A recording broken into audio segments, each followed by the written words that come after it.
Hey, good evening, everyone. Good evening. How's everybody? Hello, can you hear me?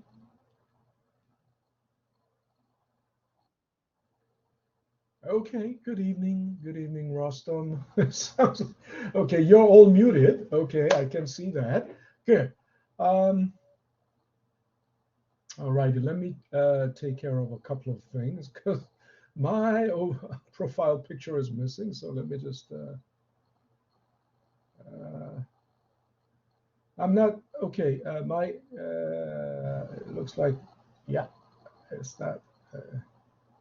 My screen is not being shared yet, so I guess I can do this.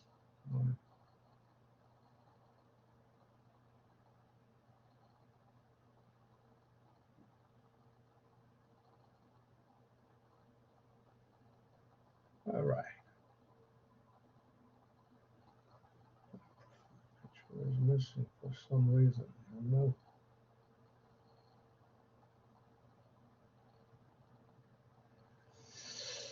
All right. So I sound awfully. Let me just raise the volume a little. All right. So I'm in there now, and Rustam, yeah, posted something there. Alrighty, and Jasmine, if and Alejandra, please put up your profile picture. Yeah, thank you. At your earliest convenience. Alrighty, and let me start sharing my screen, entire screen, custom system audio. Alrighty, okay. So we were yesterday. We were talking about types of bonds, how we classify the bonds, right? And we already,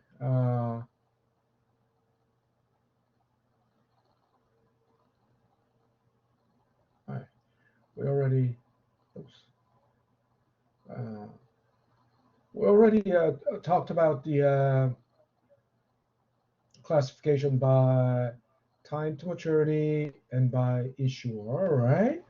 Of course, I only listed treasury securities and corporate bonds, but I said yesterday, state and municipal, right? State and municipal governments also.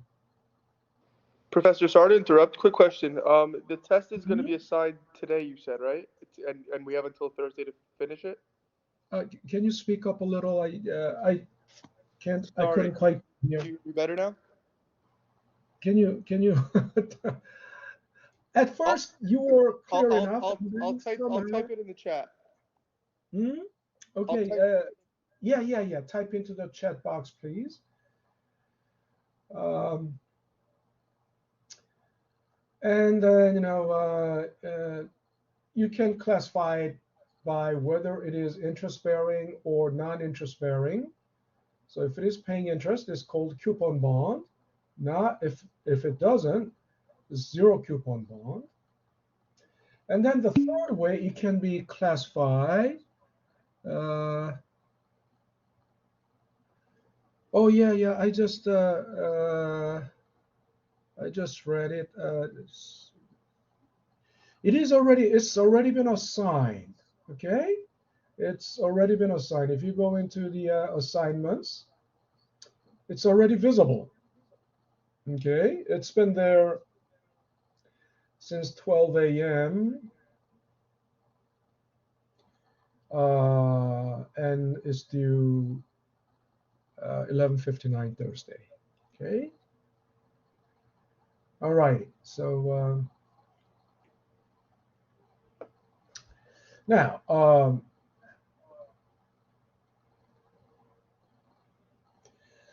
the bond can be also classified as that's a different mouse. Premium bond or discount bond. What does that mean?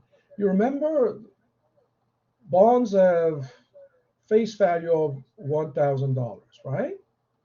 So you might wonder, so do the bonds sell at face value? No. Think of it this way. So you understand that the bond is a debt instrument. In other words, it's a borrowing, right? By the issuer. They are borrowing, right? Uh, Treasury is basically the federal government borrowing. So if it is a borrowing, then there must be a maturity. That means there's a term for every loan. There's a term, right? 1 year, 2 years, 5 years, 10 years. So suppose you are buying a $1,000 face value bond, right? Then does that mean, and if the term of this bond is 30 years, does that mean they will 30 years later you will get $1,000? But today, so with 30 years remaining to maturity today, um, do you pay $1,000? The answer is clearly no, right? Why? Because think about it. Um, okay, it may pay interest. Let's say it pays 10% interest. Then every year you will receive, $100 for the remaining 30 years. That alone is a great investment, isn't it right? That alone is already a good investment. However, if this is a non-interest bearing zero coupon bond, so 30 years later you will receive $1,000, then you pay $1,000 today. Obviously, that doesn't make any sense. Because why would you pay $1,000 today just to get it back 30 years later? Right? So obviously there's something missing here, right? So now logically think about it. If I were there's nothing that the bond pays for the next 30 years, and only at the end of 30 years I get 1,000, then the only way it will be worth holding the only way it will be worth holding is by paying much less than $1,000 today, right? So then that's called discount bond, because let's say you are paying $500 today, $500. So the bond is selling for, and 30 years later you get $1,000. Then, although it's not paying any interest, it's almost like your capital gain is 100%. Of course, it takes 30 years, right? But you get the idea, right? Uh, you pay $500 today. 30 years later, it is $1,000. During this 30-year holding period, right? Your holding period return is 100%. So this is just like scenario one. Remember the house value example, right? The house price example. It is just like the scenario one of the house price example. And if you're buying a house for $500,000 today, and 30 years later, if it is $1 million, then that's 100% return, and it's all due to capital gains, right? Makes sense. So discount bond is the case where selling price is less than the par value. On the other hand, premium bond is the case where selling price is greater than the par value. And how can the selling price be greater than the par value? Now, if it pays, think about it, if it pays very attractive coupon interest. So here, uh, I expressed it like this. I subscript C. Subscript C represents coupon interest rate. Coupon interest rate.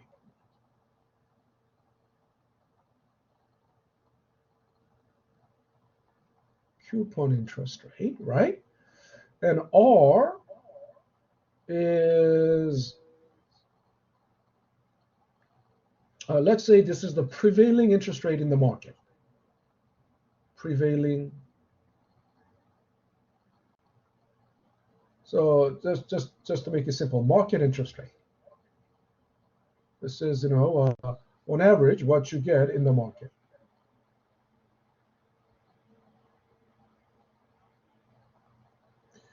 So suppose currently you can put your money in the CD, and on average, let's say on average, you get 3%. On average, you get 3%. But this bond is paying, let's say, 15%. Even 10%. Right? Not 15, but even 10%. But let's say drastically better interest rate. Who's going to put the money in the CD? You would put your money in the bond that pays, this, extraordinary, super high interest rate. Then obviously, what's going to happen? It's not going to be only you, but everyone will run. Everyone will run to buy this bond, right? And think about it. When everyone runs to buy this bond, that's a clearly that is a huge demand, and a strong demand will always push up the price. Strong demand will always push up the price. Okay, so that's why it becomes a premium bond. Next question is, uh, what is the risk of this bond? I mean, CD, if the CD rate, market interest rate, on average, that's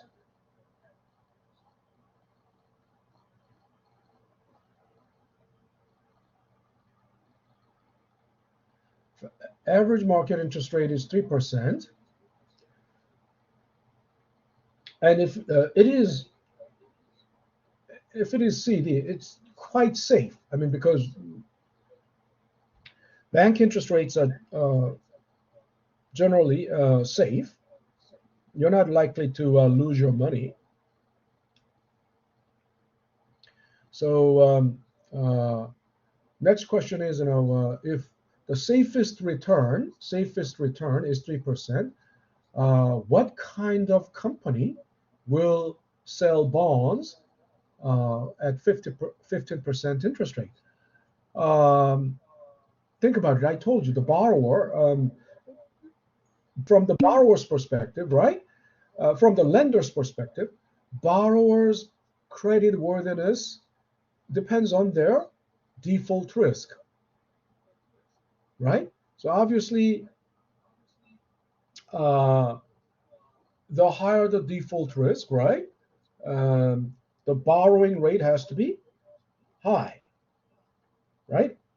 Uh, if you're a risky borrower, no lender will be willing to lend to you. The only way you can make your loan, the only way you can make your borrowing attractive enough to the lenders is to offer high interest rate. So that means, if this 15% is a very risky borrowing, right? Risky. Of course, that will be a different story, right? That will be a different story. But if the risk level is pretty much the same or close enough, then everyone will run to buy this bond, and the price will go up, right? And vice versa. Discount bond, the reason they are selling at discount is because the coupon rate is lower than the market interest rate, right? It's very logical. So now we need to understand the reason we talked about the bond is because we need to understand the open market operation. So what is open market operation? Assuming, and I told you, open market means, open market operation is so called because because the Federal Reserve enters the bond market, and I told you bond market is open to anybody. It's not just bond market, stock market, or U.S. securities market is open to anybody. Anybody means, I told you, individuals and institutions, domestic and foreign, right? So assuming zero coupon, U.S. Treasury with 30 years to maturity, that, with T, uppercase T means that's the maturity, terminal time, maturity, right? So, and we understand zero coupon, 30-year U.S. Treasury will have to sell below its par value, right? Below its par value. I mean, if we express it algebraically, it's very easy, simple, to use symbols, right? This is face value, right? Price of Treasury, selling price of the Treasury, less than, right? Selling price is less than. So, in the example I gave you, 30-year U.S. Treasury, zero coupon, right? Zero coupon 30-year Treasury is selling for $500 with 30 years left, right? When the remaining time to maturity is 30 years. I mean, the time remaining to maturity is 20 years, 10 years, 5 years. It will be different. I mean, it's not going to sell for $500, but if it has 30 years left, in other words, if it is just born today, this bond is just born today with 30 years left, then it will sell somewhere around $500. So this is what? This is capital gains then, think about it. The difference between the selling price and the future face value is capital gains.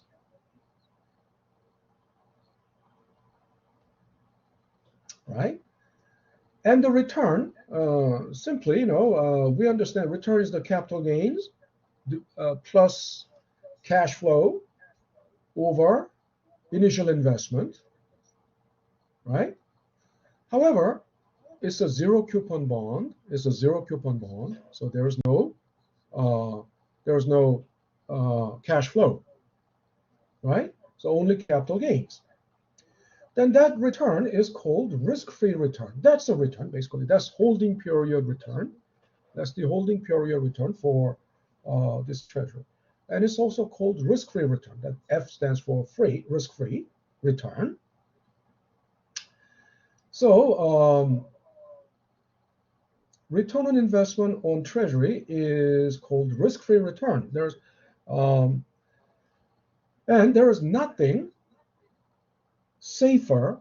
There is nothing that's more safe or less riskier than U.S. Treasury. U.S. Treasury is the safest asset in the world.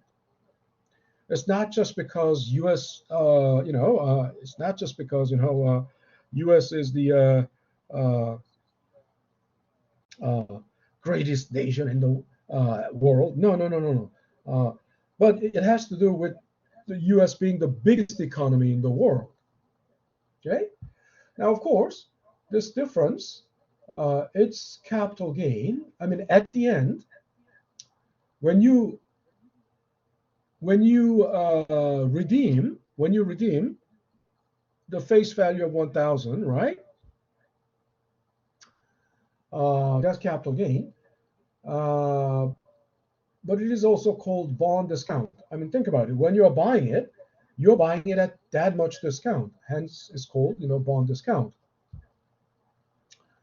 Now, no other bonds, corporate or government, are safer than U.S. Treasury. Why? Here's the explanation. Where is it? I think it is here. Think about it. And I told you, U.S. economy is the biggest economy in the world. And if it is the biggest economy in the world, these data should be, that was as of 2018, so it needs to be revised. But I have a separate, as of 2023, 2022, it was 26 trillion US GDP in 2022. 2023,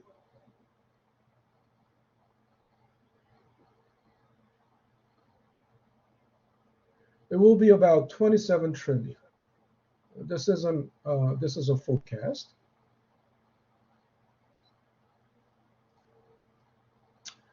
European Union would be about 20 something, 20 trillion. China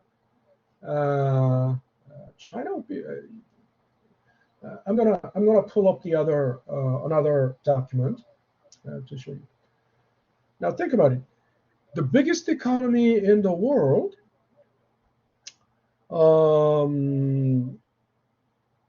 will pay the biggest taxes to its government.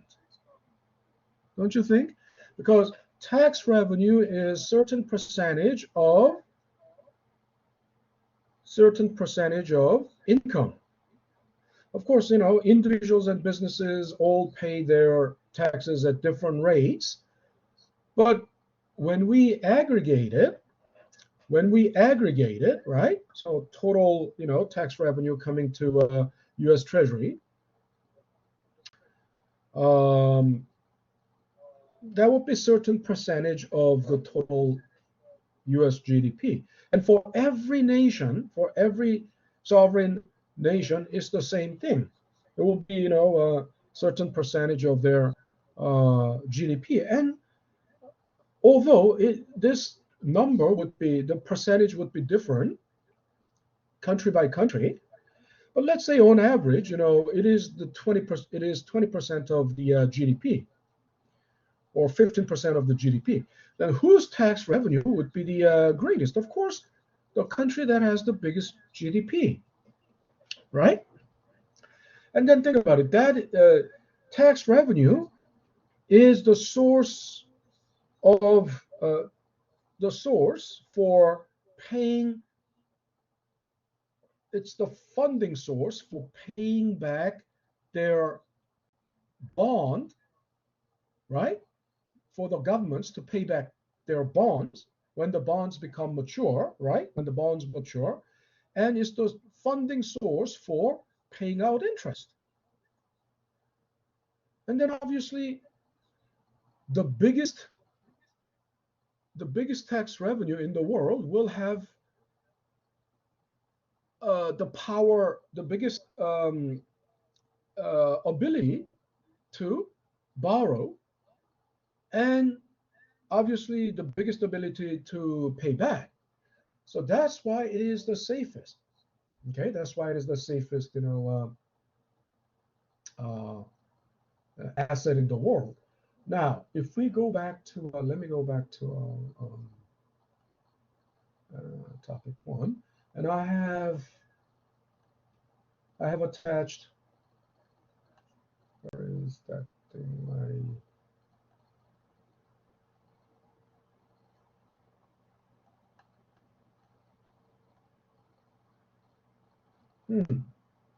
I thought I did, but where is it?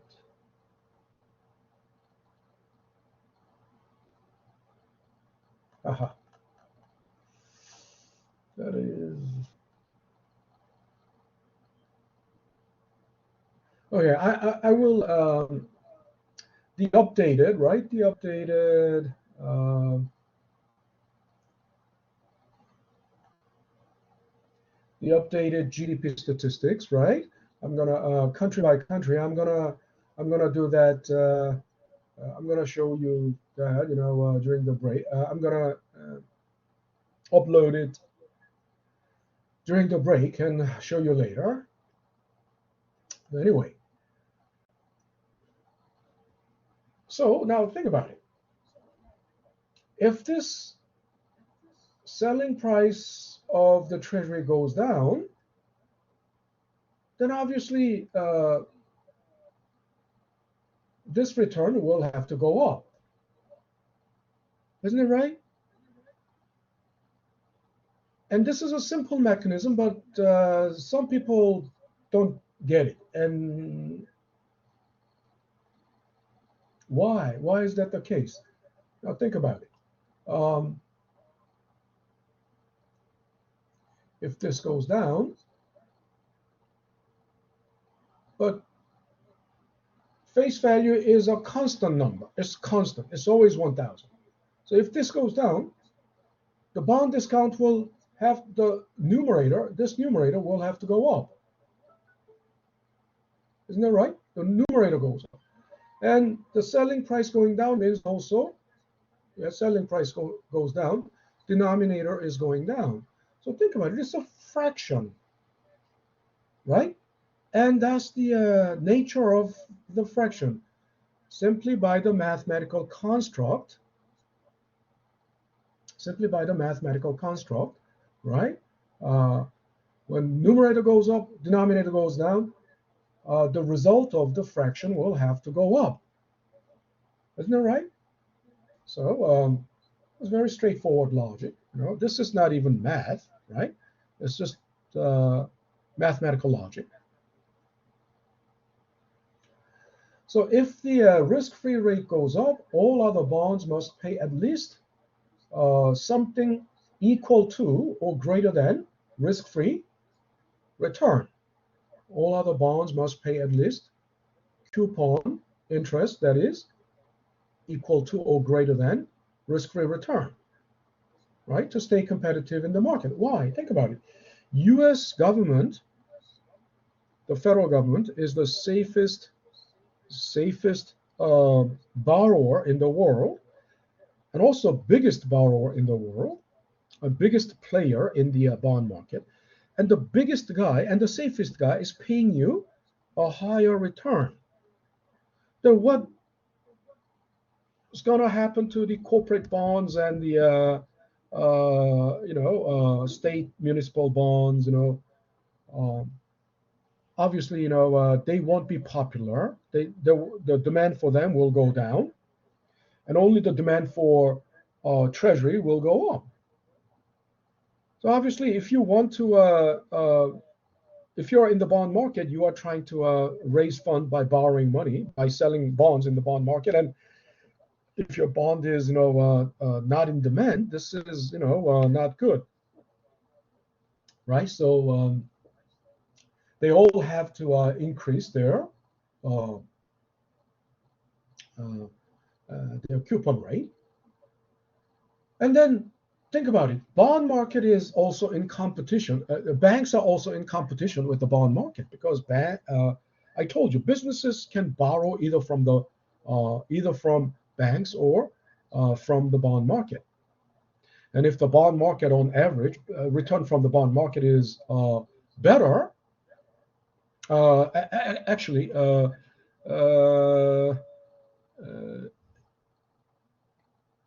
if the return from the bond market is better, the lenders will go to the bond market and buy bonds, and they are not going to borrow from the banks.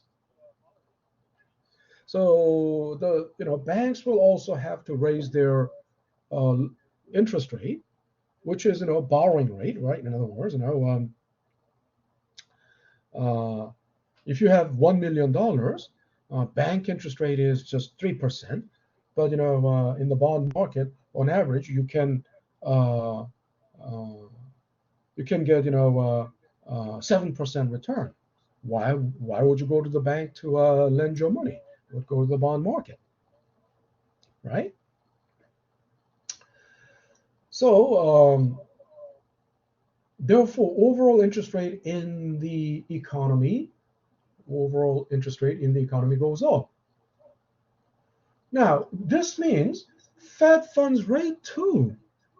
Fed funds rate too, right? Federal funds rate, right? Fed rate too, which is the the benchmark interest rate, baseline interest rate for all interest rates, right? So think about it. When Federal Reserve sets the target interest rate higher, that means they are trying to raise the interest rate. And that's what the Federal Reserve has been doing since March 2022. They've been raising interest rate. But it's not by decree, it's not by an edict, it's by open market operation. Okay? It's by open market operation. So if Federal Reserve sells more treasury securities, right? Then that means there's more supply of treasury securities. When there's more supply, price will have to go down, right? More supply of anything will result in lower price.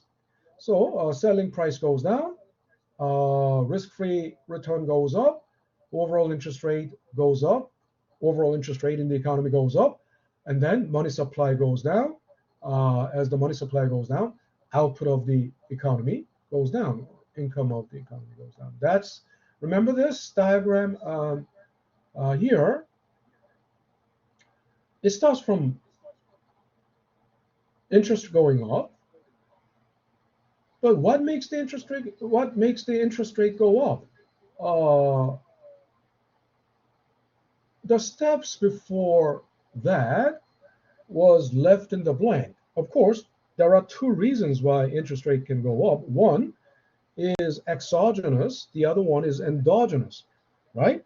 Exogenous is the external cause, right? The factor that is originating from outside, that's exogenous, and endogenous is the opposite, internal, a factor that's coming from within, coming from inside. So Federal Reserve's action, right, open market operation is exogenous reason, right? Because it's not from within its own system. Endogenous reason for interest rate going up is booming economy. Think about it. If the economy is booming, price of everything is going up. Because, in a booming economy, inflation is an inevitable result of strong economy, because in a strong economy, demand is strong, right? Strong economy means, everything, demand is very strong. And if the demand is strong, it pushes up the price. And also, think about it, in a booming economy, a strong economy, the demand for loan is also high, right? Think about it. Economy is booming, your products are selling selling well, products are selling like hotcake. If you're a business owner, you are thinking of expanding your business. So you need, funding. So what do? You go to the bank to borrow money, right? And also during the booming economy, people are also, your income is going up, so you're thinking of buying a house or buying another car. So you need to borrow money. So demand for money demand for borrowing goes up. And if the demand for borrowing goes up, what's going to go up? Interest rate will go up too. Isn't it right? Because interest rate is what? Interest rate is price for borrowing money. Isn't it right? Interest rate is price for borrowing money. So everything goes up. So that's endogenous reason for interest rate going up. If the economy is booming, demand for loan. But here we are looking at the exogenous reason why interest rate goes up. Now, on the other hand, if the Federal Reserve buys Treasury securities, I told you this means buying back. They buy back. Okay. So think about it. When there is when the Federal Reserve wants to lower the interest rate, what they will have to do is they buy back the treasuries that were held by investors in the market. So if they buy back, buy means demand, right? Buy is always demand, isn't that right? If there's more buy, there's more buy order, right? That translates into strong demand, right? Strong demand pushes up the price. If the price goes up, the opposite of this mechanism happens. If the price goes up, the opposite of this mechanism, right, happens. So the risk-free return goes down. If the risk-free return goes down, overall interest rate in the market can go down. And it's easier to borrow, so the money supply goes up. And overall output of the economy goes up, right? That means GDP goes up, right? Income goes up, GDP goes up. So this is the open market operation mechanism, right? The mechanism of open market operation. Federal Reserve also has two other tools for monetary policy, right? Monetary policy is basically decreasing money supply through, interest rate control. But I'm not going to go into these today because it's all well discussed and well explained in my lecture videos, right? So any questions so far? Any questions? Any questions? I'll take it as no. Winking, Alejandra. Are you there? Winking, Alejandra. I don't see your profile picture there yet, so please do it ASAP. Okay, please put up your profile picture there ASAP. Alejandra, you can't. Why? Is it because your computer isn't doing that, or you don't know how?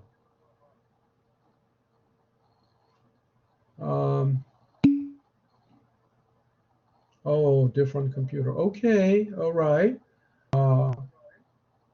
And Winking, are you there, Winking?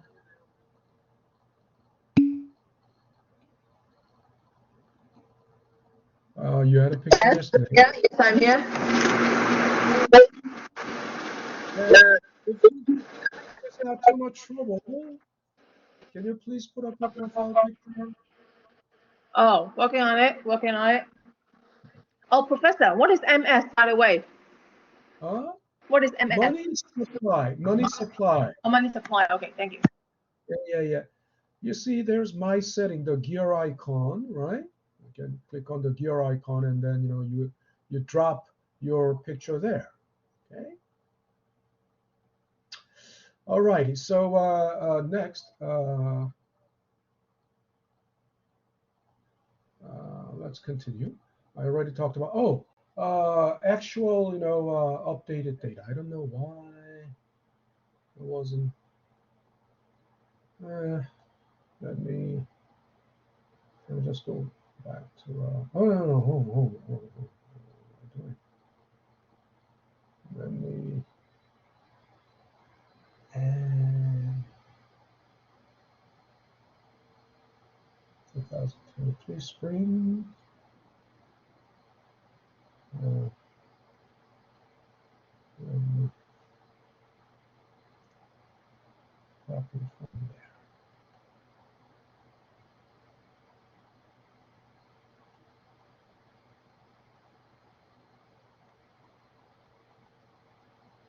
Oh, that's weird. I had it here. Oh yeah. Copy. So,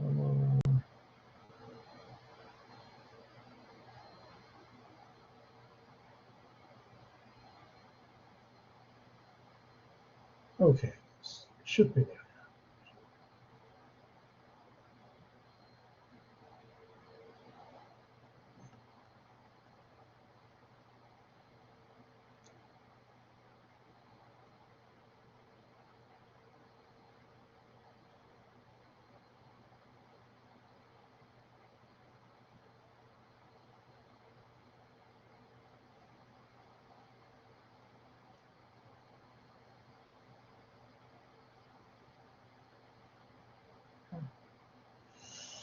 Okay, so this is IMF. Uh, uh,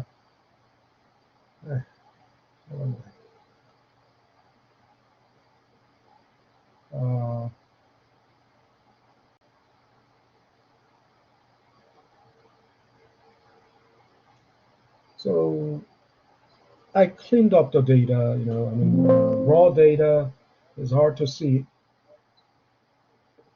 It's kind of a little difficult. So I.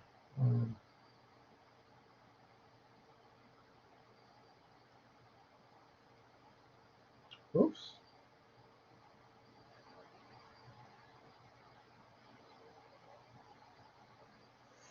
No, it wasn't this. I mean, I cleaned it up, but this is raw data.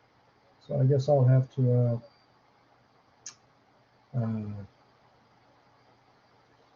let me.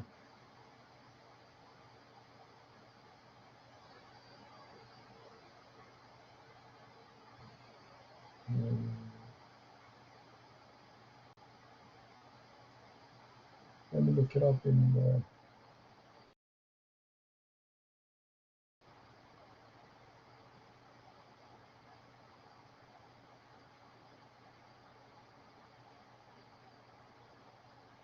I think this is the one.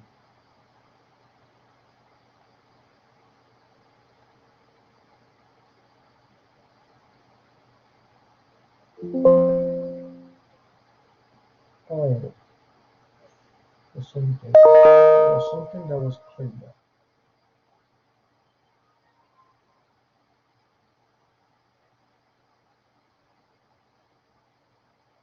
Oh yeah, this one.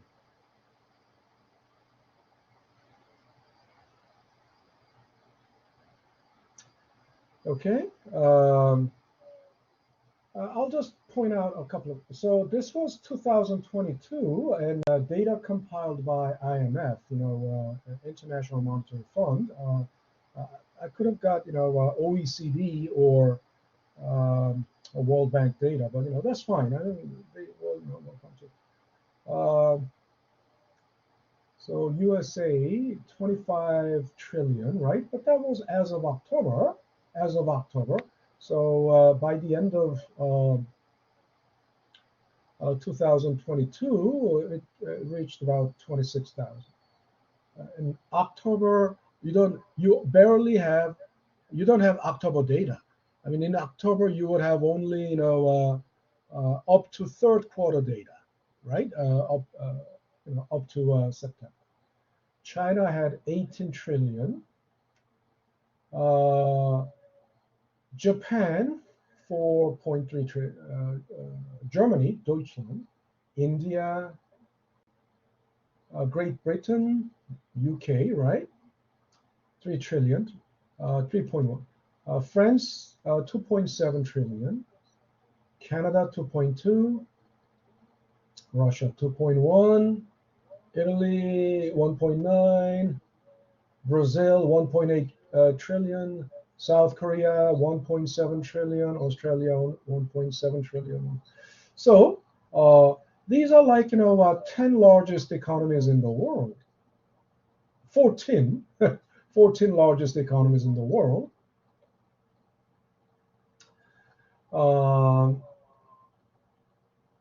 And the green one, this is like a per capita, right here. Green, domestic product per capita. US 75K, right? And so on. Italy, South Korea, like 34, 33, almost South Korea, 34 K. That was South Korea. Italy, similar, right? Russia, China, Indonesia, India. So although these are biggest economies, think about the actual per capita income, right? Per capita. So on average, in India, a person, an Indian citizen on average makes $2,000 a year. That's compared to for any country to be considered developed country, developed economy, it should be above like $20,000 a year. $20,000. And anyway, if you're interested, I'm gonna. This will be the one that should be put. Let me. I don't know why this wasn't.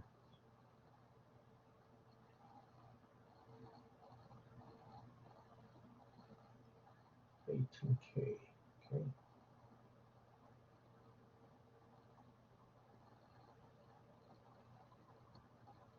So let me.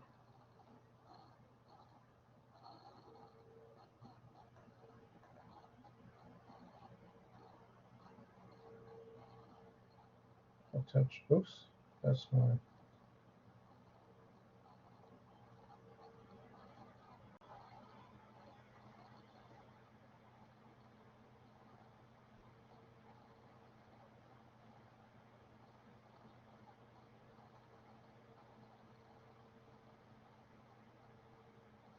Professor, can I ask you a question, please? Yeah. Okay. How do you Go. interpret if we saw the GDP per capita? Okay, I noticed. How do you interpret? Hold on. There's a lot of echo from your microphone. Maybe it's just my second computer that is doing that. So can you say that again? How do you interpret the data? How do you interpret, or what are the effects of GDP per capita? For example, when you see the US has the highest GDP per capita, 75, I mean, I don't want to, I just pick the first two numbers, 75 per capita, versus China, only 13, close to 13. The first two numbers are 13 per capita. So, and although per capita. Yeah. If you look up GDP per capita is 75. I'm just picking the first two digits. In contrast with China, the first two digits is 12, close to 13. What are the interpretations or the implications having a huge gap of 75 versus 13 when you well, that's straightforward. I mean, interpretation is very straightforward. And on average, U.S. citizens, I mean, U.S. individuals, right? U.S. individuals, on average, makes $75,000 a year. In China, on average, a Chinese citizen makes 12,000, almost $13,000 a year. That's straightforward. Once again, this is not adjusted for purchasing power, because when you consider purchasing power of money, I mean, how much price level in China could be significantly lower. $1 can stretch more in China.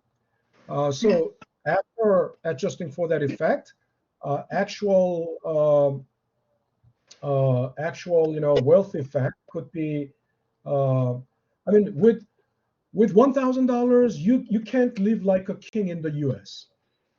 But with $1,000 in India, back in 1991, I'm not saying now. Back in 1991, when I went to India for a conference, and I had only $1,000 for travel expense after airline ticket.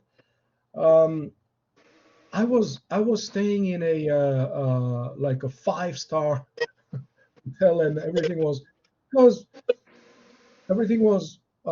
much more affordable. Another thing you need to understand is that this is not the highest per capita income in the world. I mean, Luxembourg or Singapore, Switzerland, they have almost $100,000 per capita income. However, they are not one of the 15 biggest economies in the world. So, and think about it. $25 trillion, you divide it by, it's a simple math. The population of the US is, 300 million. So you divide this number by 300 million, you get this. And with China being, this GDP, but look at the population.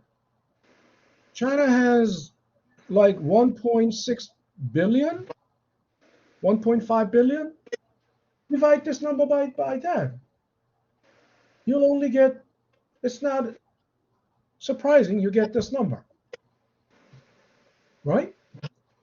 I think further, yeah, this is purchasing power adjusted for purchasing power, I believe. This is in international dollars, and but what is this?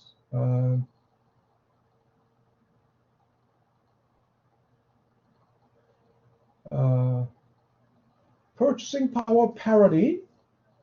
Yeah, so it's after adjusting for purchasing power. Then this is the effect of, although nominally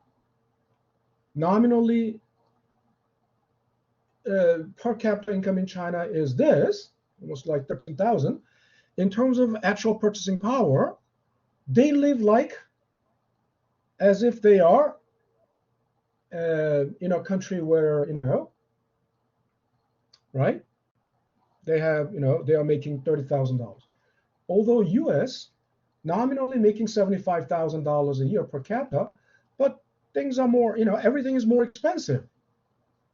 So in actual purchasing power, it's like they are living in a country where, they are making $25,000. India, I've been telling you, although it is like this nominally, after adjusting for purchasing power, it's like living in a country where they are making $11,000, because everything is much cheaper, very cheap. Japan, third biggest economy, but everything is very expensive. They are living like this. Does that make sense? Germany? Yeah, it makes sense now. It makes sense. It make a lot. It helps me to. Yeah, I see what. What in nominal dollars? This is all in nominal dollars. And again, think about it. Singapore The per capita income is like, $100,000. Luxembourg, Switzerland, all in $100,000. But they are not living large. They cannot live large.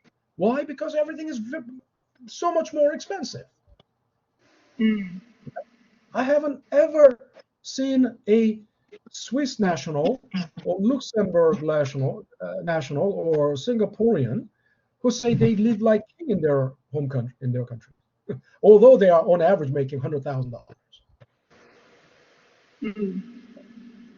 Right? So is it fair for us to say that it's not matter how much money or the GDP per capita a citizen has, it's actually when it comes down to whether you it's the purchasing power that you have Right, determines right. a way What that determines, once again, what determines actual quality of life or quality of living, right? Of course, quality of living, is not only it's not only a matter of income, right? But there are many other things, how nice how well developed the infrastructure, social infrastructures are, electricity, road, railway system, how clean and well maintained. I mean, Manhattan. You go to subway system, New York City. That's nothing to be proud of. If you go to South Korea, Seoul, subway system is futuristic. It's like five-star hotel, and the public bathrooms. It's like five-star hotel everywhere. You know,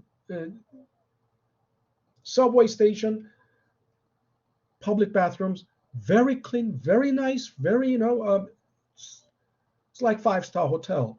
And compared to that, New York City subway system is like a roach motel. Roach motel. Even JFK bathroom, that is not even close to. It's still a roach motel. It doesn't even stand up to Incheon International Airport. It's not even close. It's way below subway station bathroom in Seoul or anywhere in South Korea. Why? Because why? Why did it happen? Because in the U.S. they never, all these years since 1990s, they have never reinvested in the infrastructure, social infrastructure. They have never, and everything is all um, uh, too much. Public goods have been left to um, uh, negligence. Now, of course, MTA is not even public. You know,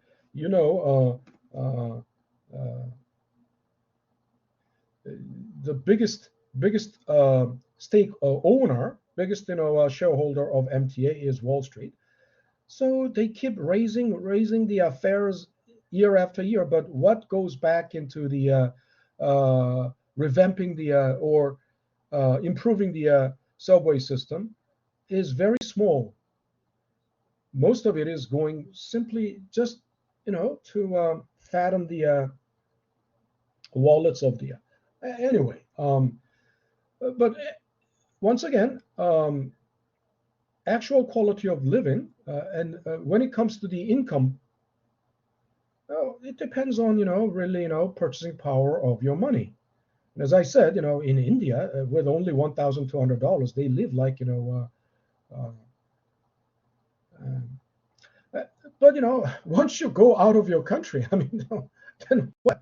That doesn't, right? Your money doesn't stretch that much. Okay. All righty. So I guess the time is uh, anyway. The monetary policy. I already explained what monetary policy is. It's basically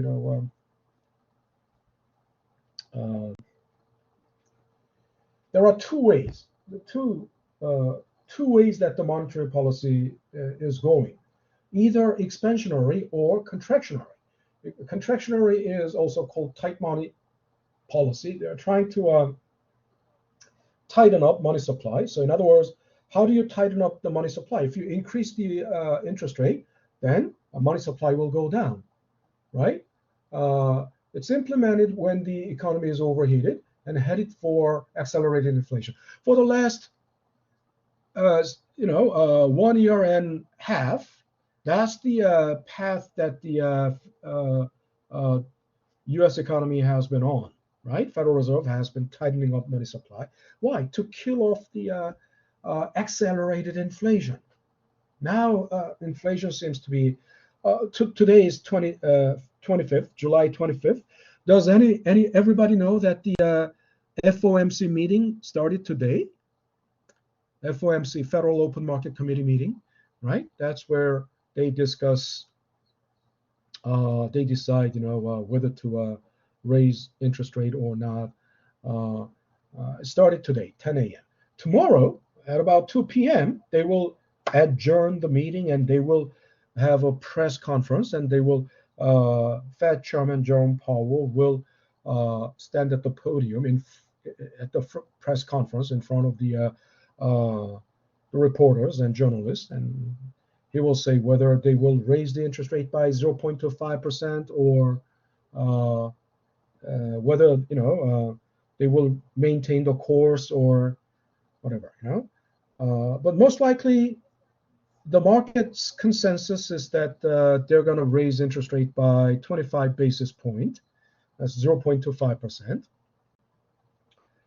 Because they are going to relax. They're going to relax the pace of tightening, right? Because inflation seems to have been tamed, right? And they don't want to kill off. The economy has been very, very strong. But strong economy means, also runaway inflation. But this since the pandemic and since like 2020, runaway inflation is not due to only strong economy, not due to a strong economy, but it was mainly due to the supply disruption, supply chain disruption. But now it is mostly due to supply chain disruption has eased up, right? Supply side is almost back to normal. The inflation is mainly due to a strong job market, a very tight job market, right? There are almost 1.7 job openings per each job seeker. And what does that mean? That means the economy is job market is very tight. Economy is very strong, and clearly it's not a bad economy. It cannot be a bad economy when there are more job openings than job seekers, right? So one is contractionary. The other one is expansionary. Expansionary is also called money policy, right?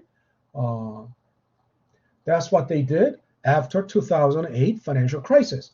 But we've seen contractionary monetary policy about 12 years after quantitative easing. The opposite of quantitative easing is called quantitative tightening, right? So okay. So the time is now 7:07. So we're going to take a 10-minute break and reconvene at 7:15 or 7:17. Okay, let's take a 10-minute break.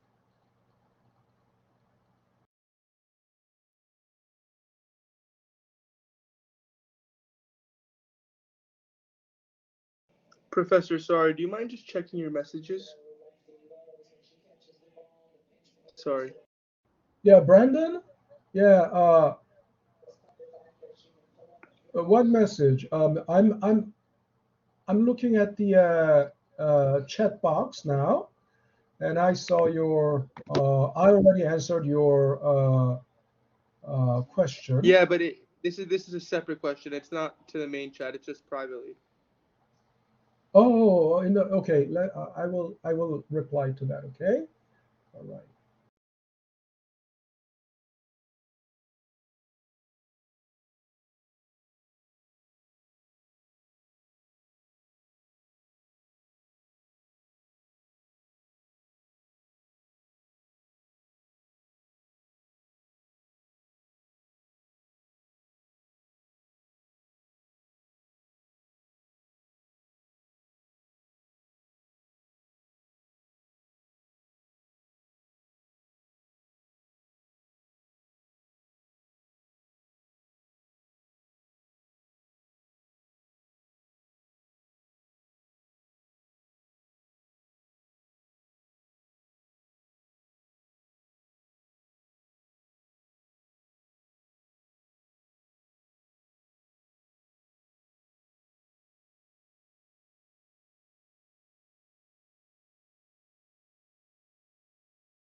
All right, we're back.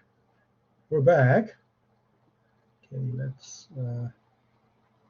me increase the volume a little. All right, so we're almost done with the topic 1, and the rest of it, I will use my recording, right? And then just pause it whenever it is necessary to add some more discussion or clarification. Okay, so let's take a listen. Uh, we're bypassing all those intervening slides that were already previously discussed. We come to the section where we discuss the composition of the interest rate, composition, right? So what does we now already understand that the nominal interest rate, right, already consists of real interest rate plus inflation, right? But then interest rate has another name. There's another name the interest rate goes by. It's called cost of capital, and it is represented by K. Now, this makes sense, doesn't it? This makes sense. Why? Why is it called cost of capital? Remember, I told you interest rate is a kind of price. Remember that? Isn't that right? So the interest rate is a price for what? Actually, the interest rate is the price for borrowing money. Remember that? So if you think about it, the price you pay is called the cost, right? Isn't that right? And when you borrow money, right, you're borrowing capital. Isn't that right? I mean, as long as you're borrowing money to something productive and constructive, right? I told you, nobody borrows money. I mean, if you think you can borrow money and just to spend it, just to party, how would you pay back, right? That's obviously a very silly idea, right? If you just borrow money to just to go on a haywire, right? Crazy, to consume on crazy things, to spend it on crazy things, right? And that's just simply a stupid idea, right? And you won't even get a loan if your purpose of borrowing is. And if you're borrowing from the bank, obviously bank wants to know where this is going to, because they want to make sure that this is being used on a productive activity, so that it will bear fruit, so that they will get their principal and interest back. So if you borrow money, you're borrowing capital, right? Especially you're borrowing for like longer than 1 year, clearly capital market, right? So interest rate is the cost you bear to borrow capital. It's the cost you pay for capital, hence called cost of capital. Makes sense? And the symbol is lowercase k. K stands for capital. Okay, K stands for capital. But then, so cost of capital is, in other words, return on the money or return on investment. Now, so then, cost of capital consists of base rate and risk premium. Why? Because any investment involves risk, right? There is no other than CD or treasury, right? All investments are basically risky. I mean, just simply different degrees of risk, but risk is risk, right? Even the risk-free investments have risk, zero risks, right? Zero risk. If it is risk-free or riskless, then they have zero risk, right? So they will have zero risk premium. But then what is the base rate? Base rate is this nominal interest rate, because base rate breaks down into pure return on the capital, right? Pure return. So KPR means pure return, plus inflation adjustment, inflation premium. So this pure rate is like real return. If you think about it, this is nominal return, real interest rate, nominal interest rate, inflation. And this inflation premium is based on the expected inflation. This stands for expected. It's called expectations.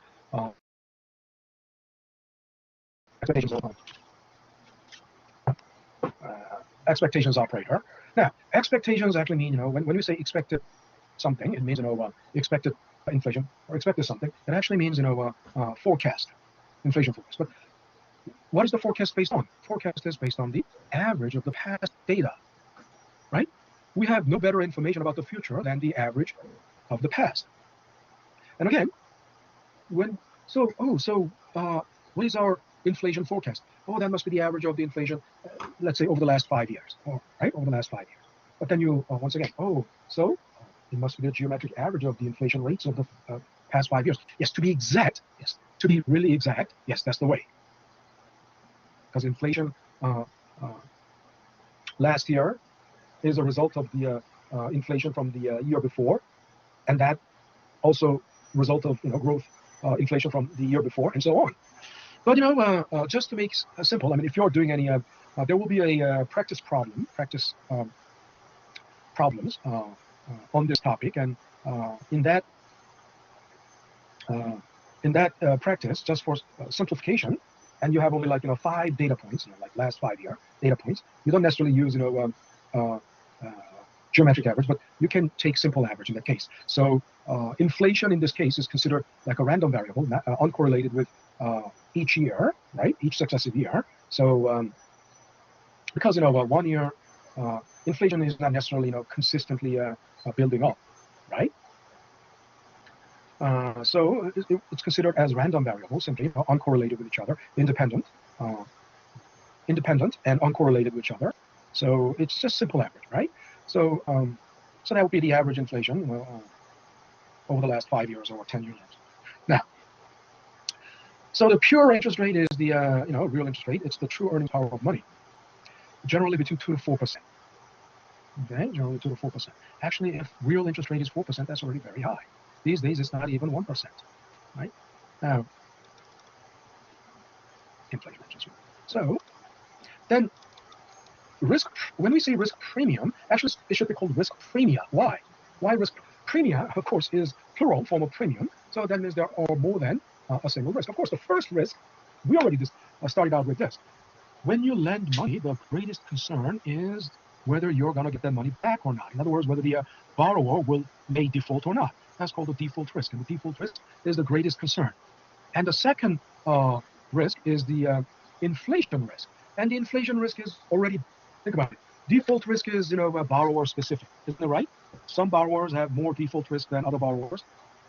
Some borrowers are relatively safe. So default risk is borrower specific, whereas inflation risk is universal. It doesn't matter. Inflation risk doesn't, because inflation is coming from the macroeconomic system. It's called systemic risk. Systemic risk. It's coming from the economic system. So it affects everyone in the economy. So it's not. So it's pervasive and it's systemic. So systemic. That's why inflation risk is already discussed. And what we are going to discuss from here on are all borrower specific. The first is default risk. Second one is liquidity risk, and the third one is the maturity risk. Now, we'll go into more detail about the liquidity risk and maturity risk in the next video. But first of all, what does the liquidity mean? Liquidity has liquidity can be defined on 3 levels. One, liquidity. If you have taken accounting, the very basic accounting 101, you must have heard about the liquidity. The definition of liquidity on a very basic level is how easily you can convert any asset into cash. That's liquidity. Okay, so cash is the most liquid asset because cash is already cash. And then stocks and bonds are marketable securities. Stocks and bonds because they can easily be sold in the market and turned into cash. Right? And there are very liquid short-term instruments called cash equivalents, which are almost like cash because they are very liquid, because it's like 30-day promissory note, or very easily converted into cash. On the second level, liquidity means cash flow, right? Now think about it. If a company has a lot of liquid assets, what does that mean? The company can easily turn everything into cash. I mean, they have all stocks and bonds, short-term cash equivalents, and et cetera. I mean, as opposed to those things, these are called financial assets because they are easily, converted into cash in the financial market. But as opposed to that, if you have merchandise is also which is also called inventory. Merchandise is also part of the liquid asset, but the liquidity goes down compared to stocks and bonds, market and cash equivalents. The liquidity goes down. And then you have plant and equipment. You're a manufacturer. You have plant and equipment. They are assets. They are called fixed assets or hard assets, physical assets, and they are very low in liquidity because it takes long time to convert the plant and equipment into, or building and land into cash, right? So if a company has a lot of cash, a lot of liquid assets, they will have a lot of cash flow. They won't have to worry about cash flow. So that's the second level of the definition. Third level of definition is money supply. Third definition of liquidity is money supply. Now think about it. If all the businesses in the economy, throughout the economy, has good cash flow, what does that mean? There will be plenty of money supply. That means there all the companies have no worries, no concerns about the cash flow. What does that mean? There's plenty of money supply throughout the economy. Makes sense? So liquidity is defined on 3 levels, and quite often liquidity refers to the money supply. Of course, on a very basic level, it means how easily you can convert into cash. Now think about it. There are some assets, there are some bonds that are not easy to liquidate. What kind of bonds are like that? The bonds of a little-known issuer, right? The bonds of a little-known issuer would not be traded that easily. So, there, for those such a bond, there will be more risk premium. And that's the risk associated with the liquidity of not so well-known, little-known issuer. Next is the maturity risk. Maturity risk is the risk associated with the time. I mean, there are short-term bonds and long-term bonds. And if you think about it, short-term bonds, I've been telling you, short-term corporate bonds are called commercial paper, and they have maturity under 1 year, like 30 days, 60 days, 120 days, 90 days, 120 days. Probably, theoretically, maximum of 270 days, but nobody is willing to take 270-day commercial paper. Usually, maximum would be in reality would be anywhere between 60 to 90 days, but not more, right? And if the maturity is short, it's more certain. I mean, whether the company is going through a hardship, whether the company is going through liquidity crisis, or credit crunch, or cash flow problem, they all mean the same thing: liquidity crisis, cash flow problem, or credit crunch. Short term, because in the short run, I mean, any horizon under 1 year, it's relatively easier to forecast. What I'm saying is, it's very difficult to forecast beyond 5 years, right? Even beyond 1 year, the forecast accuracy of the forecast goes down drastically. 10-year forecasting, 10 years, it's really no guarantee. But anything within like 1 month, 3 months, you have a pretty good idea, right? So the longer the maturity of the bond, the risk goes up, right? So to be able to sell long-term bond, like 30-year bond, you have to pay higher premium, right? Risk premium, right? In other words, the interest rate has to be higher. Annualized interest rate must be higher than short-term interest rate. Okay, so we're going to have to, let's briefly. Okay, so any questions so far? Any questions? I believe this content is quite self-explanatory. So the next, we're gonna go to next video. I think that was part 8. That is part 9.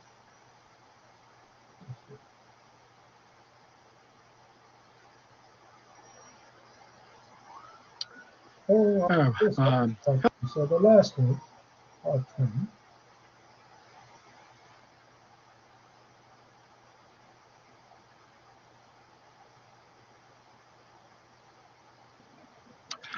Hello, and welcome back to the continuing.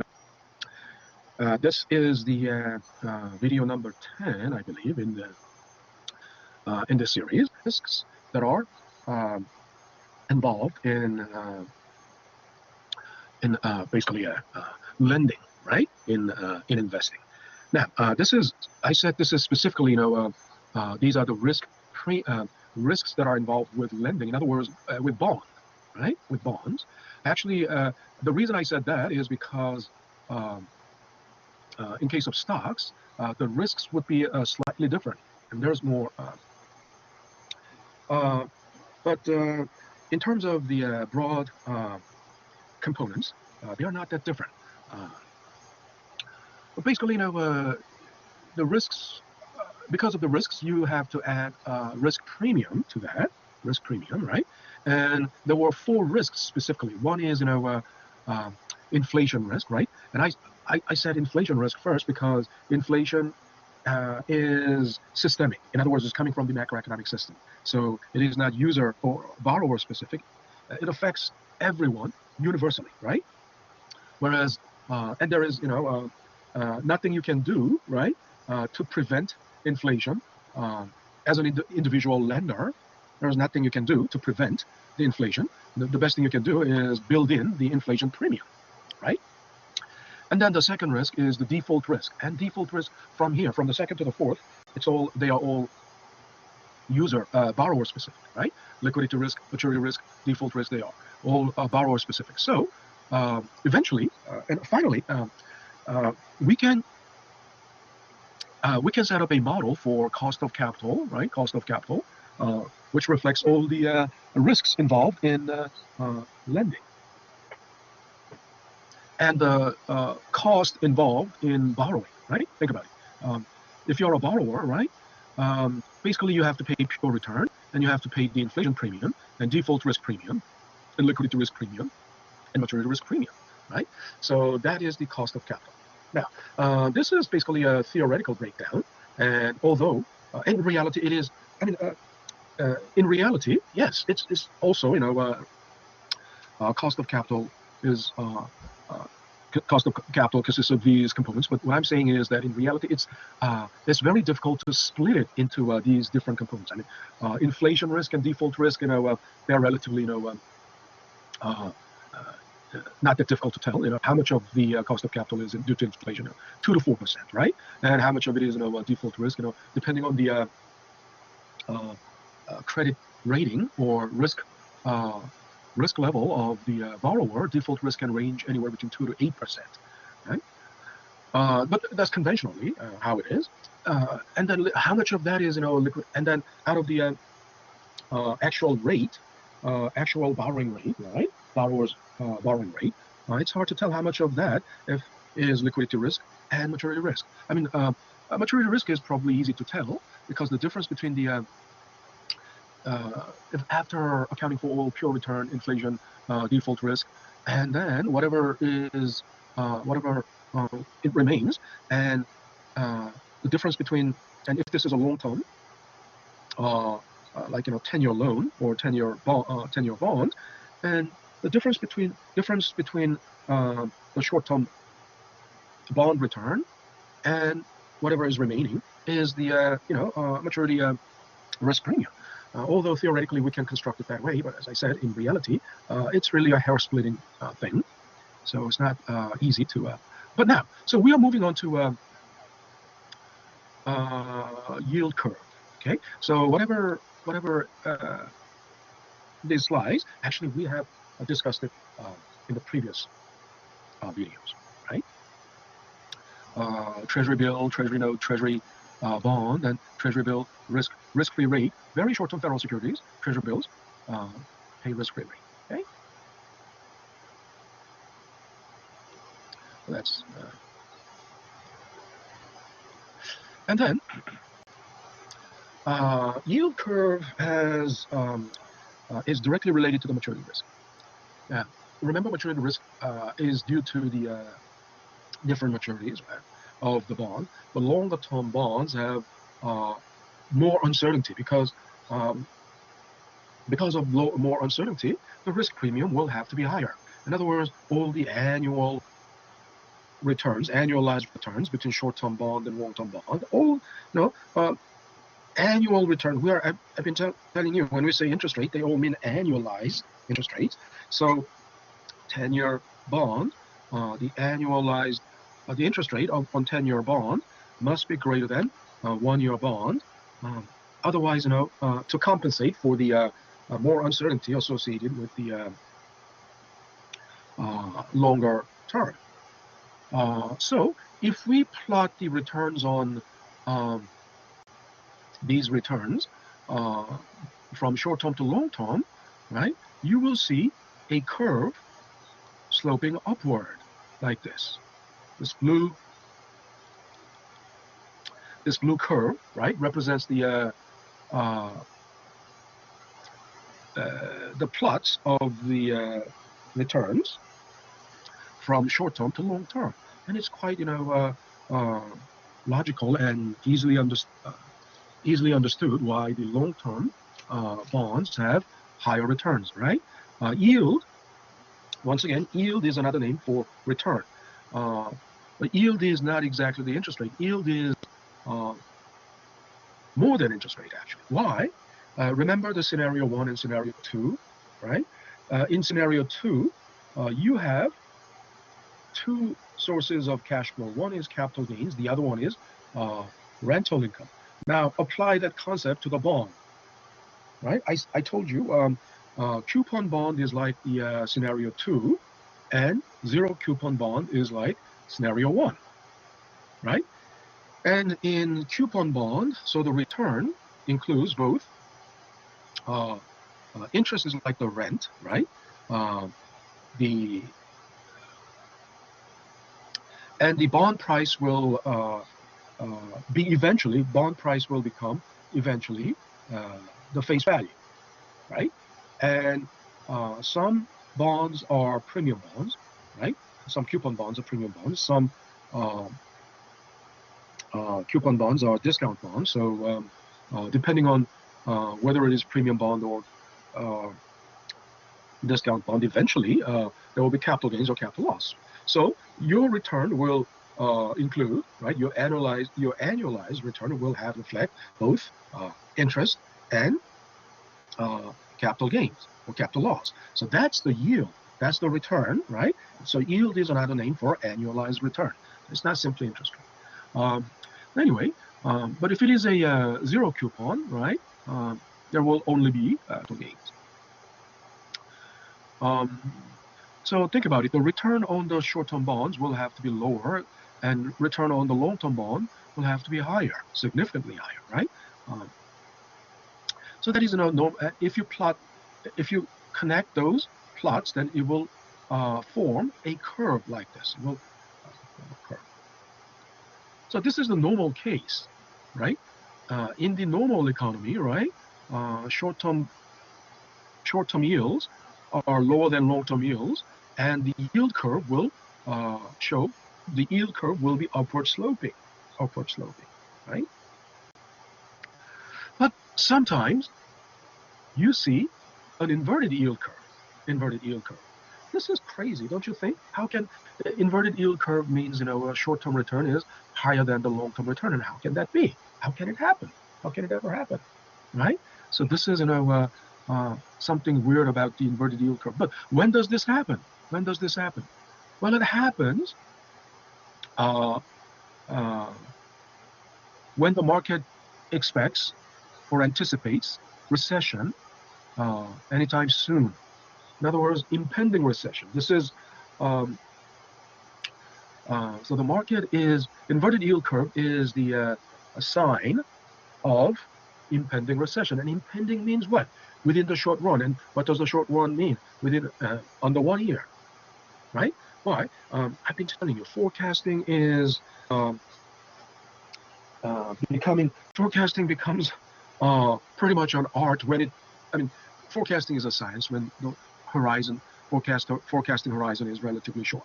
Within a lot of factors that determine the course of the interest rate or anything that's to be forecasted. Everything is all the factors are relatively clear and well known within 1 year, within the short run. But once the forecasting horizon moves into a long term, like 5 years, 10 years, the forecasting becomes inaccurate, right? So if when I say the market anticipates a recession, then it is a recession that is within the forecasting horizon, right? Once again, it's hard to forecast recession in beyond 5 years, or in 10 years or 30 years. First of all, even if you can forecast it like that for such a long horizon, what's going to happen? If you can forecast, there are a lot of things that are in flux, right? A lot of things are the situation is fluid. Whatever happens within 1 year, we can prepare for that. But until does it help the recession that might happen in 5 years, does it? A lot of things can happen before then. It may not happen in 5 years, right? If you already know what's gonna, if there's gonna be recession in 5 years, we can already prepare. The economists, the government, the Federal Reserve, they can all prepare, right, for that and avert the recession in 5 years, right? That might happen in 5 years. Actually, we can prevent recession, right, already before it starts. But what we cannot do, right? I mean, recession impending within like 6 months. There isn't much the Federal Reserve. I mean, Federal Reserve will do something, but the economy, macroeconomy, is like a big steamship, right? Like Titanic. You see, and when you spot the iceberg, right? Suddenly, in 1,000 yards ahead, of course, the captain will turn the helm or wheel, to avoid contact with the iceberg. But the ship will if you cannot make an abrupt turn with a big steamship, because if you make a like a 90-degree turn, suddenly the ship will capsize, right? Also, big ships can make a very slow turn. The turn will have curvature. So if you make a turn now, right, it will be too late to avoid hitting that iceberg, right? So anyway, Federal Reserve cannot, prevent and avert a recession,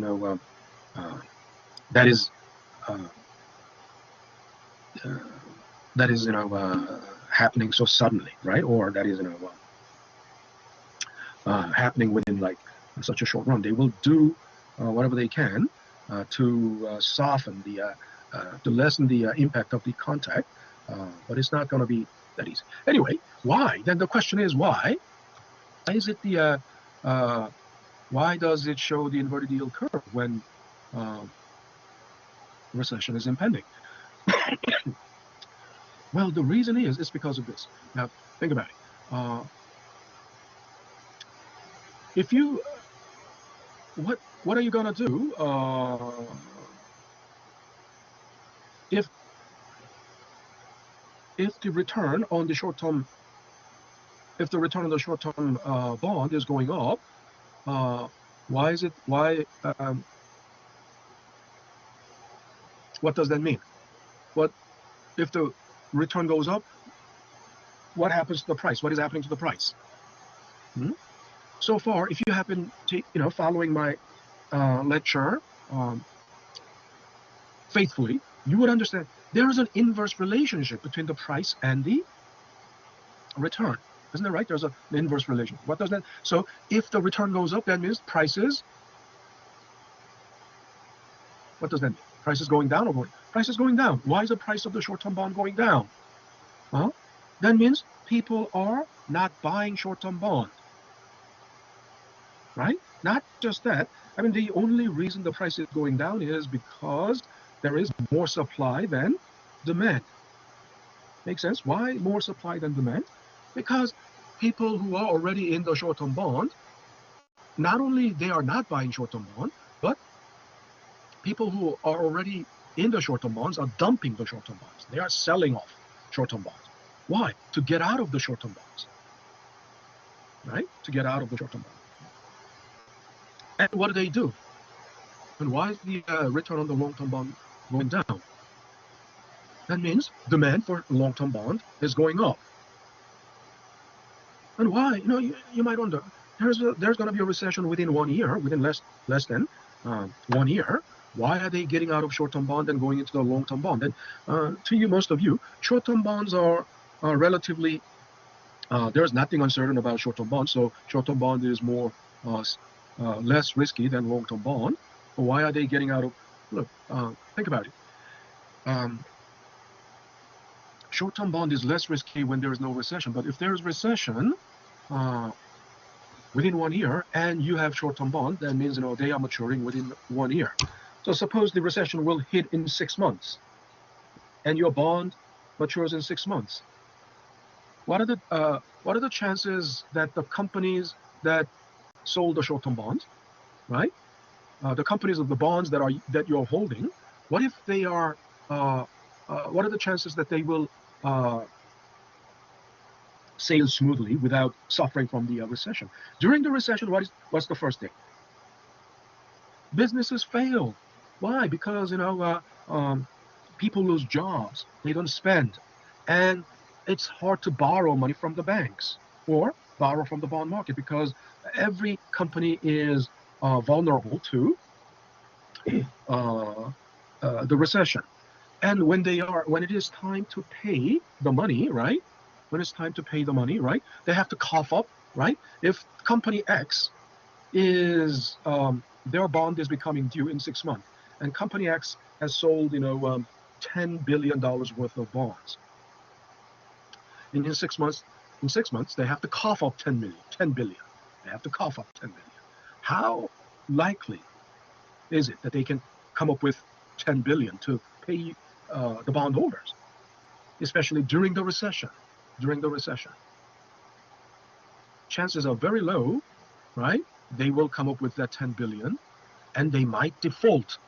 The chances are high that they might default, right? So that's why they are getting out of the short-term bond. As they are getting out, they are dumping the short-term bonds, meaning there's a large-scale sell-off. With the large-scale sell-off, the price soars, and the difference between the gap between the bond discount, right? The gap between the face value, the selling price, the gap closes. So the gap widens as they sell off. The price drops, right? Not price soars. I just say, because time is running out. I'm just saying anything. Okay, we have 5 more minutes. I have to close this up. So as they sell off, the price drops, and as the price drops, the gap between the bond discount or the capital gains, the gap between the face value and the selling price widens. That's why the return goes up. And then when they sell, they get their money back, right? If they sell, and then they want to then they do what? They move their money into the long-term bond. They move their money into the long-term bond. I don't know why don't they hold on to their? Yes, they can hold on to their cash, but cash doesn't earn anything, right? They can put it in the checking account, but checking account is just holding cash, and checking account doesn't pay anything. So what do? They move that money into the long-term bond, and already on top of the demand for long-term bond. And why do they put the money into the long-term bond then? Because long-term bond doesn't mature within 1 year. Long-term bonds will mature in 10 years, 5 years, 2 years. So these companies that sold long-term bonds can weather out. They can weather the recession. They can weather through the recession, right? Why? They don't have to cough up the principal. They don't have to cough up until the bond matures, right? And in the meantime, but they only need to pay interest. Paying interest is not a big deal compared to coughing up $10 billion. Paying interest, if you sold $10 billion worth of bonds and the interest is 5% a year, then, still 5% of, 10 billion is 500 million. That's not easy either. But, you sold, compared to coughing up 10 billion, right? Annually paying 500 million, 5%. They can weather through they can weather out the recession, right? And after the recession, the investors weather out. After the recession, they can, and if the economy is normalized, they can pull out of the long-term bond. So the long-term bond return will go back up again, and they put it back into short-term bond. So the short-term bond return will go down again. Okay, so during the so this is the mechanism, right? Think about it. This is something. This is all very logical process, right? I mean, explaining this phenomenon is logical process. I mean, everything, and the logic is very straightforward and easy. In other words, we haven't used any sophisticated reasoning. It's simply, inverse relationship between the price and return, right? And we add, a time dimension to that, so the maturity, right? And if you can explain it like this, why inverted yield curve is the sign of the impending recession. And I want to show you, I mean, we are running out of time, but let me show you, if possible. I have in our folder, there's a graph of Fed funds rate versus one month Treasury bill versus 10-year Treasury note. And in our folder, right?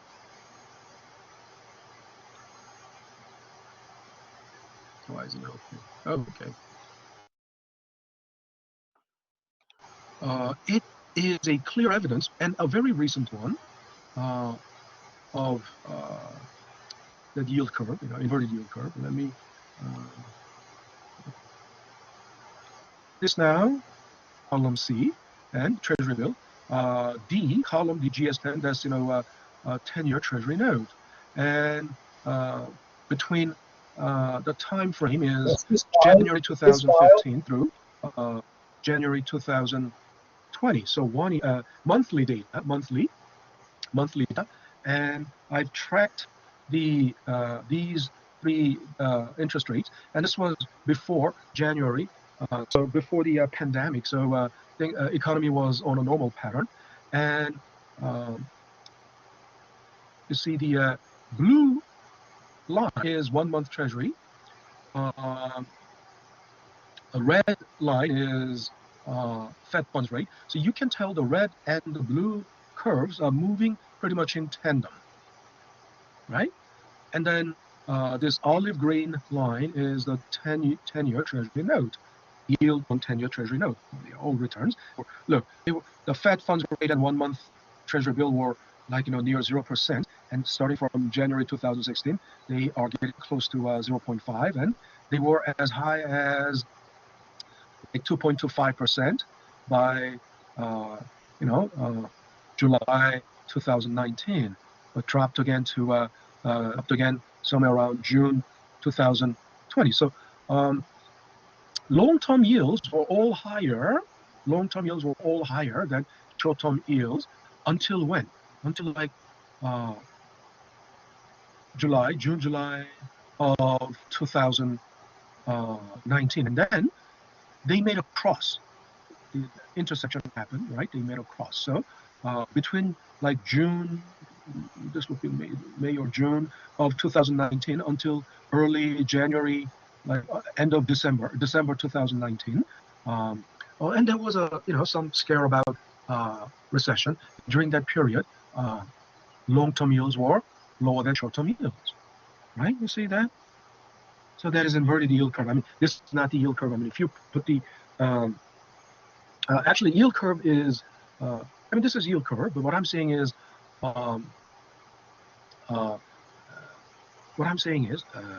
there's another way to represent the yield curve. The difference between the 10-year and 3 months. I didn't use any difference.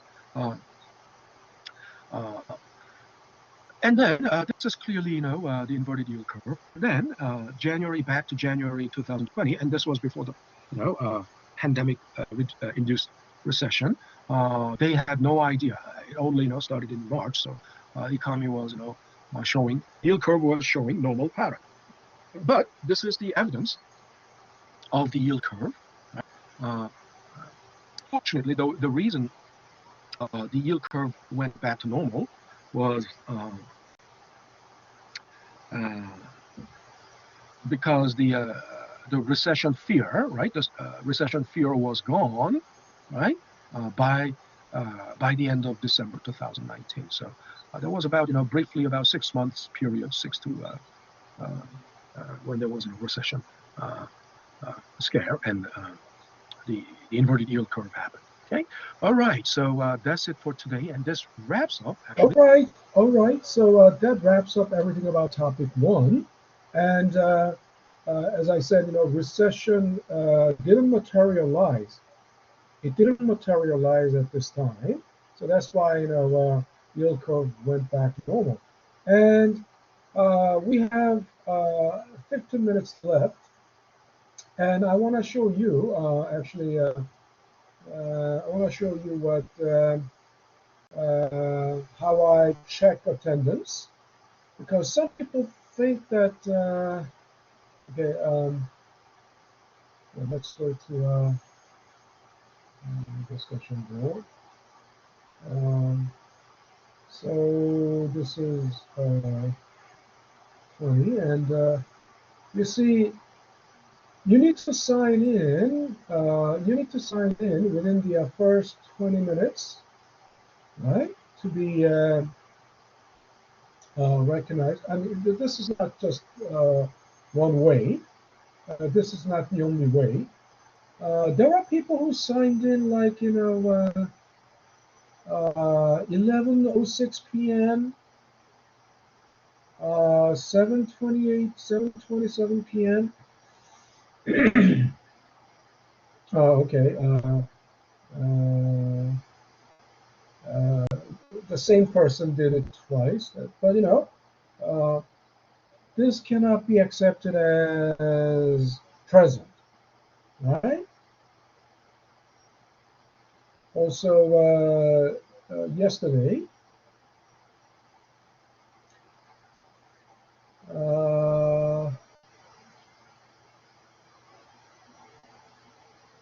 Whitney Elsinder signed in here, but never actually present in the class. Kelly Jane signed in, but never present in the collaborate session. This cannot be accepted as present. Okay. Also today,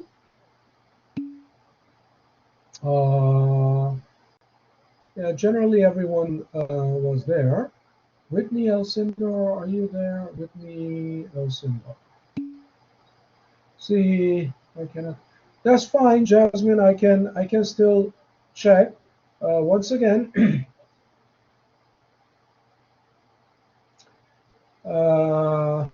collaborate. Where you see previous sessions. I can check the login record, right? The report. There's report. I can download it. I said I can download it, and I said you need to be logged in for 80%, at least 80% of the.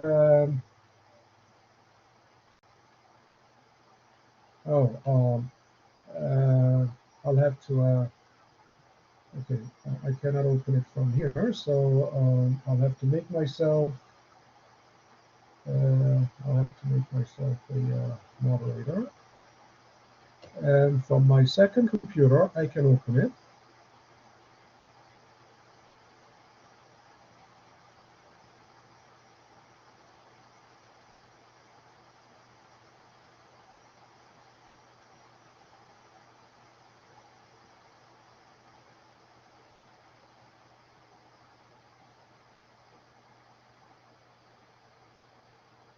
And bear with me, it takes a lot of time.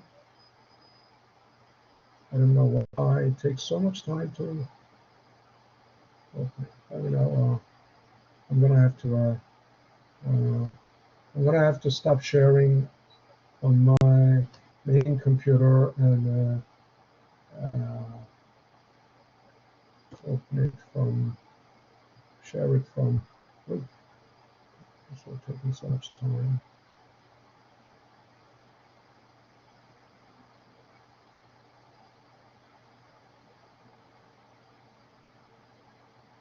Someone raised hand?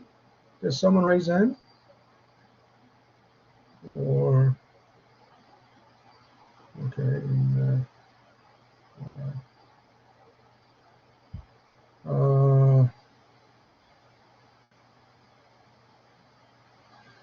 All right, you too, Rostam. But if you can, please stick around, and because I got something to show you.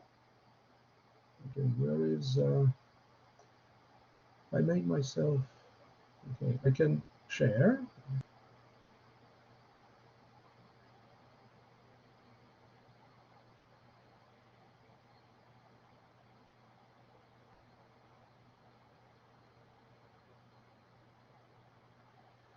God, it's difficult. Okay.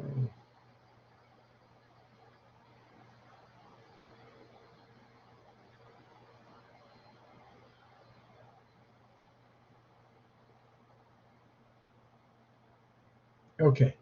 Now I'm sure you're able to see my second screen.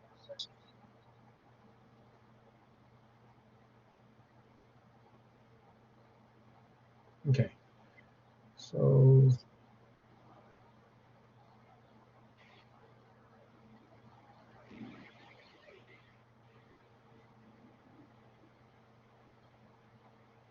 okay. Why is it doing this? Why is it keeps doing this?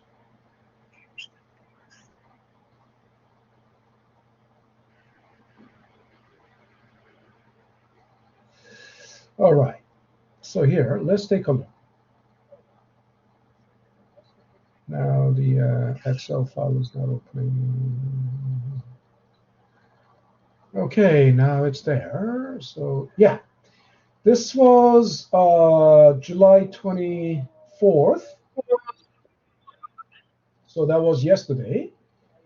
You see, these are the people who were logged in, and the duration of the time they were logged.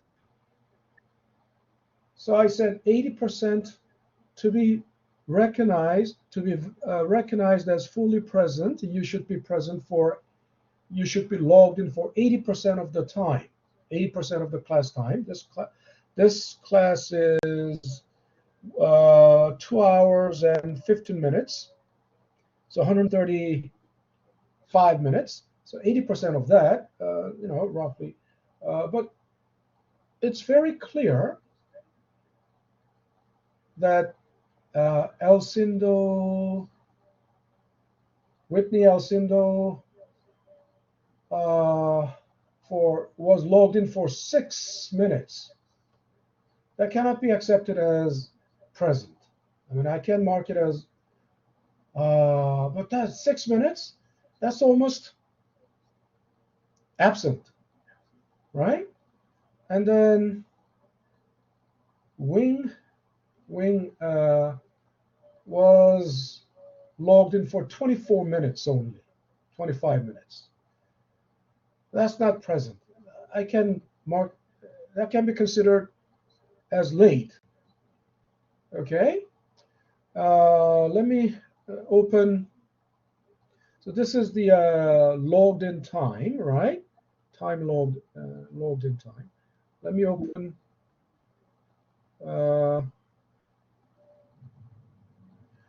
My second computer is not is doing very poorly. 20th, last Thursday.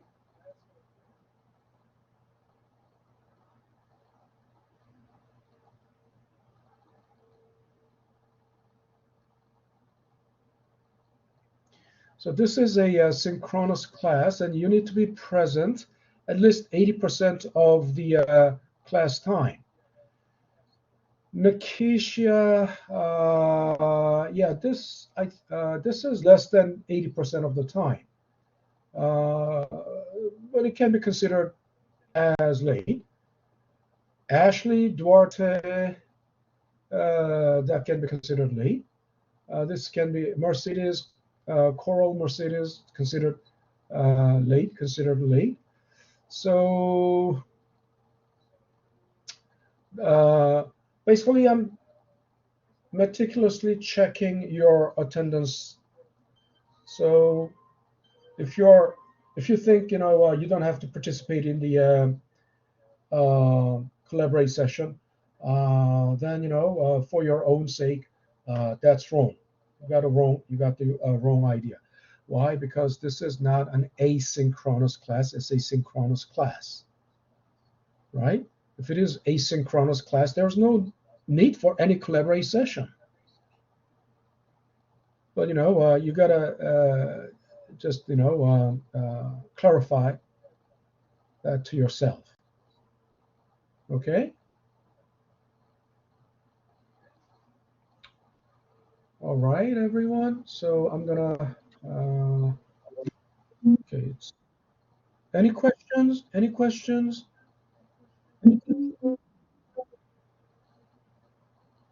Okay, someone was asking a question. I think you need to, you were muted, something like,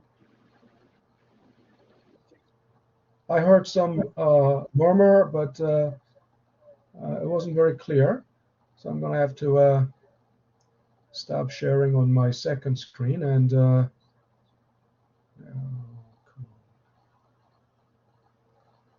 going to have to cancel. So I'm coming back to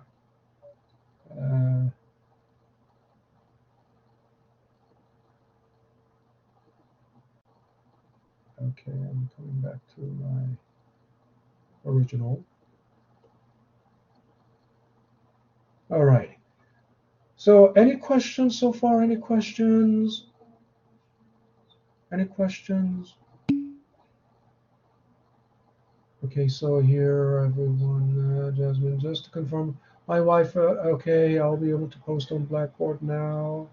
Yes, you can, and as long as you have your total load-in time is 80%, more than 80%, you're you're considered present. And even if not today, because your connectivity was so poor, I will I will give consideration. Okay, and all right. So I guess unless there's any, you're welcome. Unless there's any further questions, any other questions, we'll call it a night. Okay. Have a great evening, everyone, and I will see you guys tomorrow. All right. Take care, everyone. And all right, take care. You're welcome, Zaniev. I'll stop recording and sign out.